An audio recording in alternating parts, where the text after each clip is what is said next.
எனக்கு அதிகபட்சமா வந்து இவர் கூட சோமு சார் கூட தான் வந்து காம்பினேஷன் இருந்தது. அவர் ஜான் விஜய் சார்ட்ட ஒரே ஒரு சீன் மட்டும் தான் இருந்தது. மாறன் கூட காம்பினேஷன் வந்து லாஸ்ட்ல வரும். அதுவுமே பெரிய காம்பினேஷனா இருக்காது. சோமு சாரோட நடிக்கிறது வந்து பயங்கரமான எக்ஸ்பீரியன்ஸ் அது. அவரு ஒரு எல்லாருக்கும் தெரிஞ்சது ஒரு ஒரு மொரட்டு நடிகர் அவரு. அ அவர் கூட நடிக்கிறது வந்து நமக்கு எப்பயுமே வந்து நம்ம ரெடியாவே இருக்கணும்.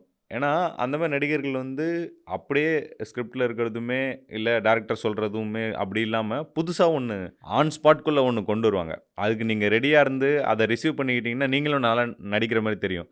அத மிஸ் பண்ணிட்டீங்கன்னா, ரொம்ப அவங்க முன்னாடி நீங்க டம்மி ஆயிருவீங்க. அது ஒரு சிலர்லாம் சூப்பரா சொல்லுவாங்க. தூக்கி சாப்பிட்டு போயிருவாங்க அப்படின்னு.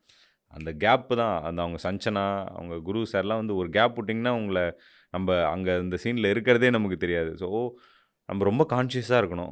அதே சமயத்தில பயங்கர லேர்னிங் எக்ஸ்பீரியன்ஸ் அவரு. அவர் கிட்டத்தட்ட 10 வருஷம் தியேட்டர்ல இருந்திருக்கிறாரு. அதுக்கப்புறம் இவ்வளோ ஃபிலிம்ஸ் பண்ணிட்டாரு. உங்களுக்கு நெறைய விஷயங்கள் சொல்லிக் குடுப்பார்.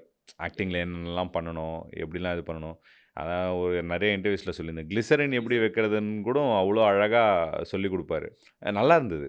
ஒரு ஒரு நடிகர்னா எவ்வளோ கான்ஷியஸா இருக்கணும்? எவ்வளோக்கு எவ்வளோ வந்து என்ன சொல்றது? ரெடியா இருக்கணும். ஏதோ ஏதோ ஒண்ணு வரும். அத அப்படியே ரிசீவ் பண்ணிக்கிறதுக்கு வந்து ரெடியா இருக்கணும். ரொம்ப சூப்பரான எக்ஸ்பீரியன்ஸ் தான் உங்களோட பண்ணது.